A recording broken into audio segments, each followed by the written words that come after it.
प्रिय मित्रों, आज मैं जिस घटना की बात करने वाला हूँ वह 1996 की है। 1995 में एक डॉक्टर सुनील कौल, उन्होंने वेट लॉस एवं फिजियोथेरेपी वगैरह के लिए एक सेंटर खोला, personal point. Doctor Mrs Kaul भी उनके साथ ही उसमें काम करते थे और उसमें उनके दो प्रमुख साथी थे। एक सुजाता साहा जो काउंसलर थी और दूसरे डॉक्टर दीपा गुप्ता जो उनकी मैनेजिंग डायरेक्टर भी थी, और स्वयं डॉक्टर सुनील कौल डायरेक्टर थे पर्सनल पॉइंट के। शीघ्र ही यह काफ़ी पॉपुलर हो गया और उनकी अच्छी क्लाइंटेल बनने लगी और न्यूज़पेपर वगैरह में भी इनके एडवर्टाइजमेंट अपीयर होने लगे। 1996 में इन्होंने सोचा कि वो अपने इस क्लिनिक को आगे बढ़ाएं, थोड़ा और बड़ा करें, और जिसके लिए उनको पैसे की आवश्यकता थी। उनके एक क्लाइंट जिनका नाम सुभाष गुप्ता था और वह म्युनिसिपल कॉरपोरेशन दिल्ली के कॉन्ट्रैक्टर थे, और municipal corporation Delhi Okhla office में ही उनका ऑफिस भी था, और वो उनके काफ़ी पुराने 95 से ही क्लाइंट थे। ये क्लाइंट थोड़े से भिन्न थे, जो उनको पता नहीं था, डॉक्टर कौल को पता नहीं था। ये सुजाता शाह जो उनकी काउंसलर थी, उनकी तरफ आकर्षित हो चुके थे और उनसे कई तरह की बातें वगैरह किया करते थे, जैसा इस तरह के लोग किया करते हैं। लेकिन वह कोई उनका ऐसा जवाब नहीं देती थी कि जिससे वो नाराज़ हो जाए, अपना क्लिनिक का एक अच्छा क्लाइंट समझकर। इसलिए ना नकोर करके ही वह काम चला रही थी, न ही उन्होंने उनकी कहीं शिकायत की थी। ये क्योंकि उनके काफ़ी 95 से ही पुराने क्लिनिक के आने वाले व्यक्ति थे, और इनके बारे में उनको पता था डॉक्टर सुनील कौल को, तो उन्होंने इनसे बात की कि वह अपनी संस्था को बड़ा करना चाहते हैं और उसके लिए कुछ फाइनेंसेस की ज़रूरत होगी, तो क्या वो उनके पार्टनर बन सकते हैं, क्या वो फाइनेंस कर लें तो उनकी भी पार्टनरशिप उसमें कर दी जाएगी। इस संभावना के साथ 6 जून 1996 को, जैसे उनका आपस में निश्चित हुआ था, यह तीनों लोग सुजाता साहा, दीपा गुप्ता और डॉक्टर सुनील कौल उनके ऑफिस में ओखला में पहुंच गए। उससे पहले शायद इनका आपस में तय हुआ था कि 12 लाख रुपए जो डॉक्टर कौल हैं वो कंट्रीब्यूट करेंगे, तो अकॉर्डिंगली वो 6 लाख के 2 चेक लेकर भी जो सुजाता के पास थे वो लेकर चले थे, और साथ में कुछ कैश भी था। यह सब इसलिए किया गया था कि जब वहाँ पे वार्तालाप हो तो वो उनको दे सकें, अगर कोई कॉमन अकाउंट बनता है या कुछ भी करते हैं तो। वहाँ जाने के बाद में मिस्टर सुभाष गुप्ता वहाँ उनको मिले और उनसे बातचीत हुई। जब ये करीबन 6:30 बजे शाम का समय था, और जब ये बात उनकी चल ही रही थी और चेक वगैरह तैयार हो ही रहे थे, तो अचानक कुछ व्यक्ति पिस्टल्स लेकर के उनके कमरे में घुस आते हैं और वो उन लोगों को जो वहाँ बैठे थे सबको, चारों लोगों को घेर लेते हैं और सब पर अपनी पिस्तल तान देते हैं और उनको अपने साथ चलने के लिए कहते हैं। वो और साथ में एक उन्होंने उनसे एक पत्र लिखवाया इन लोगों से कि मैं किडनैप हो गए हैं और 50 लाख रुपए एज ए फिरौती इनको दे दिए जाए, अन्यथा ये हमको मार देंगे। इस तरह का एक फिरौती पत्र भी इन लोगों से लिखवाया गया और वो वहीं पड़ा था, चेक भी वहीं पड़े थे और इन लोगों को नीचे ले जा कर के, जिसमें सुभाष गुप्ता भी साथ में शामिल थे, वो नीचे ले आए।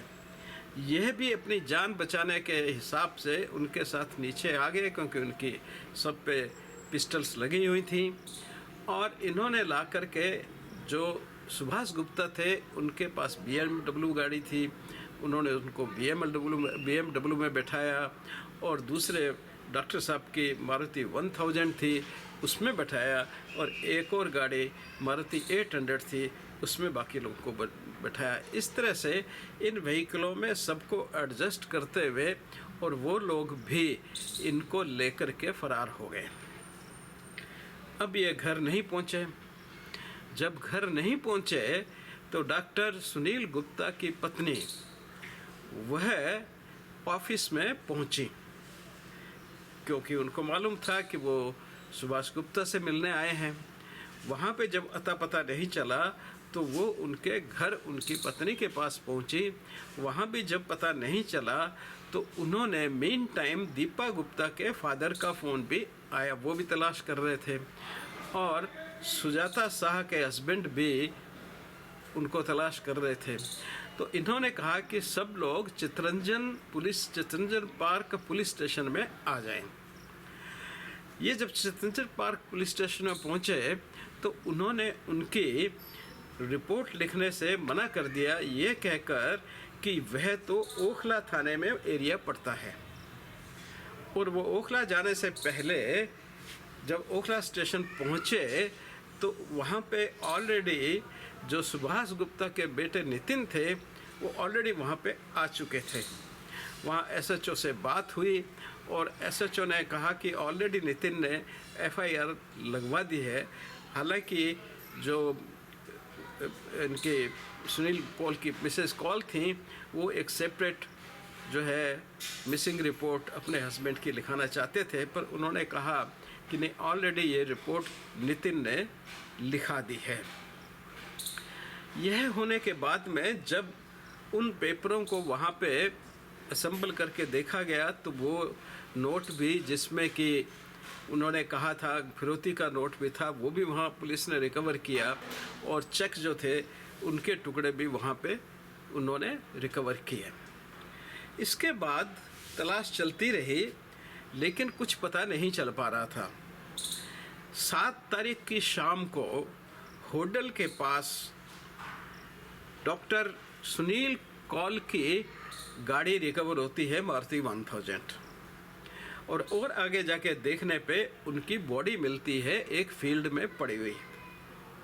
बॉडी पे प्राइमरली हेड इंजरी थी लेकिन साथ में ही गर्दन में एक बुलेट होल भी था जो आर पार जा रहा था, लेकिन वहाँ के डॉक्टरों ने उसको खाली एंट्री वुंड ही मेंशन किया था। उन्होंने अपनी उस बॉडी को पुलिस ने कस्टडी में लिया और कस्टडी में लेकर के उनका पोस्टमार्टम वहीं करवाया गया, पलवल में ही करवाया गया। और पलवल में डॉक्टर्स ने लिखा कि डेथ जो है वो हेड इंजरी से है और जो बुलेट वुंड है उससे कोई इंटरनल इंजरी नहीं है, इसलिए वो कॉज ऑफ डेथ नहीं है। टोटल कॉज ऑफ डेथ उन्होंने हेड इंजरी को ही कहा। इसके उपरांत जब ये 7 तारीख को मिल गई बॉडी, शाम को करीबन 6:30-7 बजे के आसपास में 9 तारीख को शाम को भिंड मुरैना में जो सुजाता शाह और दीपा गुप्ता की डेड बॉडी भी डिकम्पोज्ड कंडीशन में वहाँ पे एक जगह मिल जाती हैं।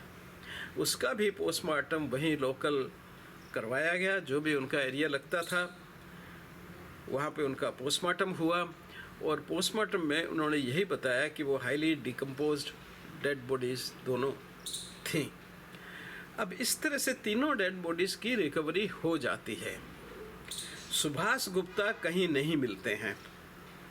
सुभाष गुप्ता की पत्नी ने बताया कि 10 तारीख को कि सुभाष गुप्ता का फ़ोन आया था और उन्होंने कहा कि मैं बॉम्बे में हूँ, लीला होटल में, और मेरी गाड़ी भी BMW मेरे पास ही है। अब वो 10 तारीख को, यानी कि इंसिडेंट 6 तारीख को होता है, गायब 6 तारीख को होते हैं, 7 तारीख को पहली बॉडी मिल जाती है, 9 तारीख को 2 और बॉडीज़, तीनों लोगों की बॉडी मिल जाती है, और 10 तारीख को उनका जो है, और वो डिकम्पोज बॉडी मिली है, इसलिए लगता है कि सारी डेथ 6 तारीख को ही हुई होंगी। यानी कि 6 तारीख से लेकर 10 तारीख, डेथ के 4 दिन बाद यह फ़ोन उनकी पत्नी को आता है। पुलिस ने तुरंत उसका नोट लिया और बॉम्बे पुलिस को फ़ोन किया कि इस तरह से फला कमरे में 408 नंबर कमरा था शायद लीला में, सुभाष गुप्ता ठहरे हुए हैं और उनके पास BMW गाड़ी है, उन पे नज़र रख दी जाए। वहाँ पे एक शहर नाम के कांस्टेबल की ड्यूटी लगा दी गई और एक और कांस्टेबल को लगाया गया कि वो उनका ध्यान रखे जब तक दिल्ली से ये नहीं जाते हैं। मीन टाइम जो पत्नी थी सुनील कौल की, वो परेशान होने लगी और वो धर्मेंद्र कुमार जो उस वक्त DCP साउथ थे उनसे मिली और उनसे कहने लगे कि अभी तक कुछ पता नहीं चला है, आप ये केस CBI को ट्रांसफ़र कर दीजिएगा। लेकिन उन्होंने इसको ठीक समझते हुए जो है अपने इस केस इसकी इन्वेस्टिगेशन को अपने सुपरविज़न में ले लिया। अब जब dead body doctor Sunil Kaul की मिल गई थी तो पोस्टमार्टम करवा करके उसको घर पे ले आए थे। यहाँ पर आकर के जो इन्वेस्टिगेटिंग ऑफिसर थे उन्होंने मेरे से बात की, इंक्लूडिंग उनके सीनियर ऑफिसर्स ने। उन्होंने मेरे से कुछ लीड लेना चाहिए, तो मैंने खास करके बुलेट के मामले में, तो सबसे पहले तो ये था कि बुलेट के एक्चुअली एक नहीं 2 होल थे, एक एंट्री था और एक एग्जिट था। इसलिए हमने इंसिस्ट किया कि पहले आप वहाँ पे रेत पूरी को छान करके बुलेट वहाँ ढूंढने का प्रयत्न करें, क्योंकि अगर बुलेट हमें मिल जाती है तो हम वेपन को उससे बड़ी आसानी से कोरिलेट कर लेंगे, और अगर वेपन कोरिलेट हो गया तो फिर बाकी लोगों का कोरिलेट होना तो बहुत आसान हो जाएगा। लेकिन उसके लिए मैंने उनको ये कहा कि हमें पोस्टमार्टम करना पड़ेगा और डिटेल एग्जामिनेशन भी इनका करना पड़ेगा सारी बॉडी का, जिससे कि हम आपकी उसमें मदद कर सकें, और मैं आपके साथ में मौके पर भी चल पड़ूंगा और वहाँ पे बुलेट ट्रेस करने की कोशिश करेंगे। लेकिन किसी तरह से उनके परिवार को कुछ लोगों ने, मुझे ऐसा लगता है, मेरा अपना अंदाज़ा है, मैं नहीं जानता क्या हुआ, उन्होंने ये मना कर दिया और उन्होंने कहा हम all India institute of medical sciences में बॉडी को आधे घंटे से ज़्यादा नहीं रहने देंगे। इनके पास आधा घंटा है, उस आधे घंटे में उसका एग्जामिनेशन कर ले, देख लें, वो भी एक्सटर्नल, पोस्टमार्टम नहीं होगा। यह एक बड़ी विचित्र स्थिति थी। पुलिस चाहती थी कि पोस्टमार्टम हो, लेकिन उनका परिवार जो है, जो तब तक सारे लोग इकट्ठे हो चुके थे, वो नहीं चाहते थे कि उनकी बॉडी को दोबारा से म्यूटिलेट किया जाए। इन परिस्थितियों में हम उन पे पोस्टमार्टम नहीं कर पाए। मैंने और डॉक्टर DN भारद्वाज ने मिल कर के उनको बुला के, मेरे उस वक्त वो सीनियर लेक्चरर थे, तो उनके साथ हमने वो उनका एक्सटर्नल एग्जामिनेशन करके और जो अपनी तरफ से असेसमेंट हो सकता था वो हमने पुलिस को जो वो पूछ रहे थे वो दे दिया। लेकिन फिर भी हमने इंसिस्ट किया कि इनका पोस्टमार्टम होना चाहिए, और पोस्टमार्टम के बाद मुझे आप उस सीन पे ले जाए जहाँ पे बॉडी की रिकवरी हुई है। हम डायरेक्शंस वगैरह के हिसाब से देख करके बुलेट को ढूंढने का प्रयास कर सकते हैं। और मैंने एक बार फिर कहा कि बुलेट इसमें बहुत ही इम्पोर्टेंट वैलिड एविडेंस बन सकती है। पहले वाले डॉक्टरों ने बुलेट के होने का थोड़ा सा इनकार किया था, लेकिन यहाँ क्योंकि 2 वोट थे, एंट्री एंड एग्ज़िट, तो इसलिए बहुत ज़्यादा संभावनाएं थी। इंटरनल उन्होंने लिखा कोई फाइंडिंग नहीं है, लेकिन एक प्राइमरी हेल्थ सेंटर या एक डिस्ट्रिक्ट हॉस्पिटल की और हमारे यहाँ की ऑटोप्सी में नेचुरली कुछ फ़र्क हो सकता है, देखने में कुछ अंदाज़ा डिफरेंट हो सकता है, वो कोई बड़ी बात नहीं है। खैर, उसके बाद तो उसमें आगे हम नहीं बढ़ पाए और इस केस को उन्होंने एज सच सुभाष गुप्ता को बम्बे से वो पकड़ लाए, वहीं से उस होटल में उनकी रिकवरी हो गई। उनकी BMW थी वो भी वहाँ पकड़ी गई और BMW के एग्ज़ामिनेशन, क्योंकि ये हमने उनसे रिक्वेस्ट किया था कि तुम आप FSL का एग्ज़ामिनेशन ज़रूर करवा लीजिए BMW का, तो उन्होंने BMW पे जब इन्वेस्टिगेशन किया तो मैट के ऊपर ब्लड के निशान मिले और डिक्की में एक ऐसे फाइबर के निशान मिले जो मैच करता था एक चादर से, यानी कि वो चादर जो उसको लपेट करके उसमें रखने के लिए यूज़ की होगी एक आदि उन लड़की को, क्योंकि 2 लड़कियां थी, दोनों को डिक्की में ही रख के ले जाया गया था। बाद में जैसा उनके कन्फेशन में आया, जैसा उन्होंने बताया कि उनको मार दिया था वही होटल में और उन 2 लड़कियों को भी होटल में उन्होंने मार दिया था स्ट्रेंगुलेशन से, पर बॉडी डिस्पोज ऑफ की थी भिंड मुरैना में, जिससे कि एविडेंसेस जो है पुलिस को न मिल पाए और अगर मिले भी तो वो कोरिलेट नहीं हो पाए, क्योंकि कहाँ भिंड मुरैना की पुलिस कोरिलेट करने आएगी दिल्ली की पुलिस से, ऐसा उन लोगों का विचार था और रहा होगा। इन सब बातों के आधार पे सब बात बन रही थी, कहानी भी पूरी बन रही थी, सब चीज़ स्पष्ट सी नज़र से भी आ रही थी, लेकिन एक कोई पॉजिटिव कोरिलेटिंग जो एविडेंस जिसे कहते हैं, जो 100% प्रूफ या रेप्सिप्सिलोटिक लोकेटर, जो कि एविडेंस खुद बोले कि हाँ मैं हूँ, वो एक बुलेट ही हो सकती थी जो उसकी गर्दन से पार हुई थी। लेकिन वो लोकेट न होने के कारण किसी भी वेपन से उसका कोरिलेशन करना संभव नहीं हो पा रहा था। ये एक लेकुना ज़रूर मुझे नज़र आ रहा था। खैर, उसके बाद में उन्होंने सेशंस कोर्ट में पूरी कहानी ये बताते हुए और इसके सारे साक्ष्य तो उनके पास थे, वो सब करते हुए उन्होंने सेशंस कोर्ट में इस केस को फाइल किया। सेशन कोर्ट ने काफ़ी समय लगाया, ट्रायल की अच्छी तरह से, उन्होंने हर विटनेस को देखा गया, सारे 9 एक्यूज़ थे और प्लस 10 एक्यूज हो गए सुभाष गुप्ता के। उन सब एक्यूज्ड को एग्जामिन किया गया, कोर्ट में प्रोड्यूस हुए। एक एक्यूज शायद भाग गया था, उसमें से वो नहीं मिल पाया था, लेकिन सब एविडेंसेस का एनालिसिस और प्रेजेंटेशन कोर्ट में होने के बाद में कोर्ट इस बात से कन्विंस नहीं हुआ कि सुभाष गुप्ता और उसकी ये जो 10 लोग हैं, इन्होंने कोई इस केस में रोल अदा किया है और उन्होंने इसको एक्यूटल ग्रांट कर दिया। इसलिए मैं कह रहा हूँ कि मैं रिग्रेट करता हूँ कि काश मैं भी अगर इस केस में एसोसिएट हो जाता तो कुछ एडिशनल एविडेंसेस हम खास करके बुलेट या फायर आर्म वेपन की, या हम रीफायर करके या डीएनए करवा के जो स्टेन्स मिली थी, क्योंकि डीएनए भी करवा के अगर वो किसी उन सब के पेरेंट्स अवेलेबल थे जो भी लोग हैं, और डीएनए से पता किया जा सकता था कि यह ब्लड स्टेन किसकी है। यह एक बहुत सी थी, हालांकि उस वक्त इतना पॉपुलर नहीं था डीएनए, लेकिन फिर भी हम लोग तब तक डीएनए बड़े आसानी से कर रहे थे। और ये बात मैंने बताई भी थी कि मैं उसमें डीएनए करके, लेकिन जब हमें एसोसिएट ही नहीं उन्होंने दिया उनकी फैमिली के कारण, तो वो सब बातें नहीं हो पाई। अगर हो जाती तो शायद एक फुल प्रूफ एविडेंसेस 2 हमारे पास हो जाती। एक तो डीएनए कि वो ब्लड सैंपल, ब्लड जो है वो कौन से व्यक्ति का है, सुजाता का है, दीपा का है या फिर डॉक्टर साहब का है, वो अगर मैच हो जाता तो एक बहुत बड़ी एविडेंस होती। और फिर बुलेट अगर मिल जाती तो किसी वेपन, जिस वेपन से वो मैच करती, उसके ऑनर की आइडेंटिटी या उसकी पोजीशन जिस वक्त उसका जिस आदमी के पास था, वो दोनों में बहुत अच्छी एक एविडेंस बन के शायद इसमें एक्यूटल नहीं होता।